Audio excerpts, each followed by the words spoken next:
ನಮಸ್ಕಾರ, ನಾನು ಮಾರುತಿ ಪಾವಗಡ. ವಿಸ್ತಾರ ನ್ಯೂಸ್ಗೆ ಸ್ವಾಗತ.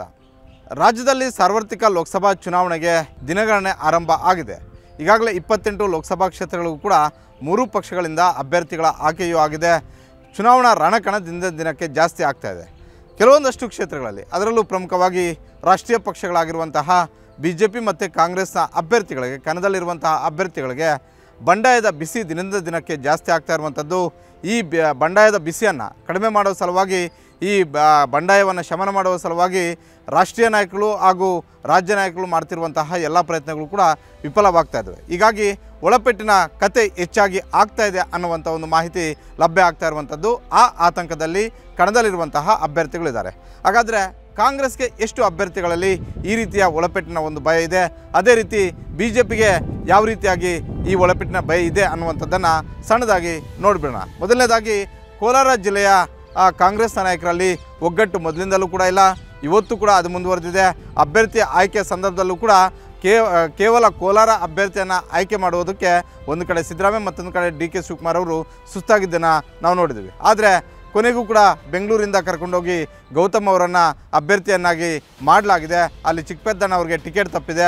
ಹೀಗಾಗಿ ಕೆ ಎಚ್ ಮುನಿಯಪ್ಪ ಅವರ ಬಣ ಸಂಪೂರ್ಣವಾಗಿ ಚುನಾವಣೆಯಿಂದ ದಿನದ ದಿನಕ್ಕೆ ದೂರ ಆಗ್ತಾ ಇದೆ. ಅವರನ್ನು ಸಮಾಧಾನ ಮಾಡೋದಕ್ಕೆ ಏನೇ ಮಾಡಿದ್ರೂ ಕೂಡ ಆಗ್ತಾ ಇಲ್ಲ ಅನ್ನುವಂಥದ್ದು. ಇನ್ನು ಬಾಗಲಕೋಟೆ ಜಿಲ್ಲೆಯಲ್ಲಿ ಸಂಯುಕ್ತ ಪಾಟೀಲ್, ಶಿವಾನಂದ ಪಾಟೀಲ್ ಅವರ ಪುತ್ರಿ ಸಂಯುಕ್ತ ಪಾಟೀಲ್ ಅವರು ಕಾಂಗ್ರೆಸ್ನ ಅಭ್ಯರ್ಥಿ ಆಗಿದ್ದಾರೆ. ಅಲ್ಲಿ ಪ್ರಬಲ ಅಭ್ಯರ್ಥಿ ಆಗಿದ್ದಂತಹ ವೀಣಾ ಕಾಶ್ಯಪ್ನವ್ರಿಗೆ ಟಿಕೆಟ್ ಮಿಸ್ ಆಗಿದೆ.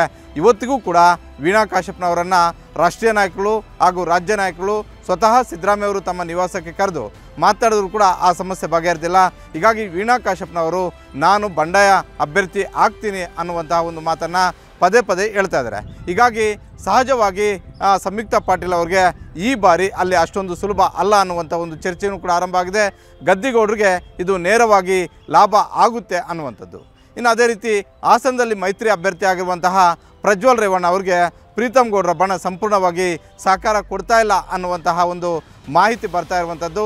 ಪ್ರೀತಮ್ ಗೌಡರು ನಾನು ರೇವಣ್ಣ ಅವ್ರಿಗಿಂತಲೂ ಕೂಡ ಹೆಚ್ಚು ಲೀಡ್ ಕೊಡಿಸ್ತೀನಿ ಅಂತ ಹೇಳ್ತಾ ಇದ್ರು ಕೂಡ ಅಲ್ಲಿನ ಪ್ರೀತಮ್ ಗೌಡರ ಬಣ ಸಂಪೂರ್ಣವಾಗಿ ಸಹಕಾರ ಕೊಡ್ತಾ ಇಲ್ಲ ಅನ್ನುವಂತಹ ಒಂದು ಮಾಹಿತಿ ಸಿಗ್ತಾ ಇರುವಂಥದ್ದು. ಹೀಗಾಗಿ ಪ್ರಜ್ವಲ್ ರೇವಣ್ಣಗೆ ಆ ಒಂದು ಆತಂಕವೂ ಇದೆ. ಅದರಲ್ಲೂ ಪ್ರೀತಮ್ ಗೌಡರ ಬಣ, ಒಂದಷ್ಟು ಜನ ಬಣದ ನಾಯಕರುಗಳು ಈಗ ನೇರವಾಗಿ ಕಾಂಗ್ರೆಸ್ ಅಭ್ಯರ್ಥಿಯನ್ನು ನಾವು ಬೆಂಬಲಿಸ್ತೀವಿ ಅನ್ನುವಂಥ ಒಂದು ಮಾತನ್ನು ಹೇಳ್ತಾ ಇದ್ದಾರೆ. ಇನ್ನು ದಾವಣಗೆರೆಗೆ ಬಂದರೆ ಎರಡೂ ಪಕ್ಷದಲ್ಲೂ ಕೂಡ ಸಮಸ್ಯೆ ಇದೆ. ದಾವಣಗೆರೆಯಲ್ಲಿ ಬಿಜೆಪಿಯ ಅಭ್ಯರ್ಥಿಗೆ, ಅದರಲ್ಲೂ ಸಿದ್ದೇಶ್ವರ ಅವರ ಪತ್ನಿ ಈ ಬಾರಿ ಕಣದಲ್ಲಿದ್ದರೂ ಕೂಡ ಸಿದ್ದೇಶ್ವರ ಅವರ ವಿರುದ್ಧ ಇರುವಂತಹ ತಮ್ಮ ಅಸಮಾಧಾನವನ್ನು ರೇಣುಕಾಚಾರ್ಯ ಅವರು ಮುಂದುವರಿಸಿರುವಂಥದ್ದು. ಇವತ್ತಿಗೂ ಕೂಡ ಬಿಜೆಪಿಯ ಅಧಿಕೃತ ಅಭ್ಯರ್ಥಿಯ ಪರವಾಗಿ ಕೆಲಸ ಮಾಡೋದಕ್ಕೆ ಮುಂದಾಗ್ತಾ ಇಲ್ಲ. ಅದೇ ರೀತಿ ಕಾಂಗ್ರೆಸ್ ಅಭ್ಯರ್ಥಿ ಶಾಮನೂರು ಶಿವಶಂಕರಪ್ಪರ ಸೊಸೆ ಶಾಮನೂರು ಮಲ್ಲಿಕಾರ್ಜುನ ಅವರ ಪತ್ನಿಯ ಜೊತೆ ಚುನಾವಣೆ ಮಾಡೋದಕ್ಕೆ ವಿನಯ್ ಕುಮಾರ್ ಅವರು ಹಿಂದೇಟಾಗ್ತಾ ಇರುವಂಥದ್ದು. ನಾನು ಬಂಡಾಯ ಅಭ್ಯರ್ಥಿ ಆಗೇ ಆಗ್ತೀನಿ, ನನ್ನ ಸಮುದಾಯವನ್ನು ಪರಿಗಣಿಸಿ ಯುವ ನಾಯಕತ್ವದಲ್ಲಿ ನನಗೆ ಟಿಕೆಟ್ ಕೊಡಬೇಕಾಗಿತ್ತು ಅನ್ನುವಂಥ ಒಂದು ಬೇಡಿಕೆಯನ್ನು ಇಟ್ಟಿದ್ದರು. ಕೊನೆಗೂ ಕೂಡ ಸಿದ್ದರಾಮಯ್ಯ ಅವರು ಕರೆದು ಮಾತಾಡಿದ್ರು ಕೂಡ ವಿನಯ್ ಕುಮಾರ್ ಅವರು ಕೇಳಿಲ್ಲ. ಹೀಗಾಗಿ ಬಹುತೇಕ ಈ ಸಮಸ್ಯೆ ಇಲ್ಲಿ ಎರಡೂ ಪಕ್ಷಗಳು ಕೂಡ ಒಂದೇ ರೀತಿಯಾದ ಸಮಸ್ಯೆ ಇದೆ. ಬಿಜೆಪಿಯಲ್ಲಿ ರೇಣುಕಾಚಾರ್ಯ, ಕಾಂಗ್ರೆಸ್ಸಲ್ಲಿ ವಿನಯ್ ಕುಮಾರ್ ಇಬ್ಬರು ಕೂಡ ಅಸಮಾಧಾನಗೊಂಡಿರೋದ್ರಿಂದ ಇದು ಯಾರಿಗೆ ಯಾವ ಕ್ಷಣದಲ್ಲಿ ಯಾರಿಗೆ ಲಾಭ ಆಗಿ ಚುನಾವಣಾ ಫಲಿತಾಂಶದಲ್ಲಿ ಯಾರು ಗೆಲ್ತಾರೆ ಅನ್ನುವಂಥದ್ದನ್ನು ಕೊನೆ ಕ್ಷಣದವರೆಗೂ ಕಾದು ನೋಡಬೇಕಾಗಿದೆ. ಈ ರೀತಿಯಾಗಿ ನೋಡ್ತಾ ಹೋದರೆ ಎರಡೂ ಪಕ್ಷದಲ್ಲೂ ಕೂಡ ಈ ಬಾರಿ ಈ ರೀತಿಯಾಗಿ ಅಸಮಾಧಾನ ಪೊಲಿಟಿಕ್ಸ್ ದಿನದ ದಿನಕ್ಕೆ ಜಾಸ್ತಿ ಆಗ್ತಾ ಇರುವಂಥದ್ದು. ಹೀಗಾಗಿ ಕಣದಲ್ಲಿರುವಂತಹ ಅಭ್ಯರ್ಥಿಗಳಿಗೆ ಒಂದು ರೀತಿಯಲ್ಲಿ ಟೆನ್ಷನ್ ದಿನದ ದಿನಕ್ಕೆ ಜಾಸ್ತಿ ಆಗ್ತಾ ಇದೆ. ಈ ಬಂಡಾಯ ಶಮನಕ್ಕೆ ಸಿದ್ದರಾಮಯ್ಯ ಸೇರಿದಂತೆ, ಮಲ್ಲಿಕಾರ್ಜುನ ಖರ್ಗೆ ಸೇರಿದಂತೆ ಕಾಂಗ್ರೆಸ್ ನಾಯಕರು ಎಲ್ಲರೂ ಪ್ರಯತ್ನಪಟ್ಟರು, ಪ್ರಯೋಜನ ಆಗಿಲ್ಲ. ಅದೇ ರೀತಿ ಯಡಿಯೂರಪ್ಪ, ವಿಜೇಂದ್ರ ಸೇರಿದಂತೆ ರಾಷ್ಟ್ರೀಯ ಮಟ್ಟದ ನಾಯಕರು ಪ್ರಯತ್ನಪಟ್ಟರು ಕೂಡ ಸಮಸ್ಯೆ ಬಗೆಹರುವಂತಹ ಒಂದು ಲಕ್ಷಣಗಳು ಕಾಣ್ತಾ ಇಲ್ಲ. ಹೀಗಾಗಿ ಈ ಬಂಡಾಯ ಮುಂದಿನ ದಿನಗಳಲ್ಲಿ ಇದೇ ರೀತಿಯಾಗಿ ಮುಂದುವರೆದಿದ್ದಾದರೆ ಸಹಜವಾಗಿ ಅವರ ಎದುರಾಳಿ ಯಾರಾಗಿರ್ತಾರೆ ಅಂಥ ಅಭ್ಯರ್ಥಿಗೆ ಅನುಕೂಲ ಆಗೋದರಲ್ಲಿ ಯಾವುದೇ ಅನುಮಾನವೂ ಕೂಡ ಇಲ್ಲ. ಇದು ವಿಸ್ತಾರ, ನಿಖರ, ಜನಪರ. ಅನುಕ್ಷಣದ ಸುದ್ದಿಗಳಿಗಾಗಿ ವಿಸ್ತಾರ ನ್ಯೂಸ್ ಯೂಟ್ಯೂಬ್ ಚಾನೆಲ್ ಸಬ್ಸ್ಕ್ರೈಬ್ ಮಾಡಿ. ಹೊಸ ಸುದ್ದಿಗಳ ನೋಟಿಫಿಕೇಶನ್ಗಾಗಿ ಬೆಲ್ ಐಕಾನ್ ಕ್ಲಿಕ್ ಮಾಡಿ.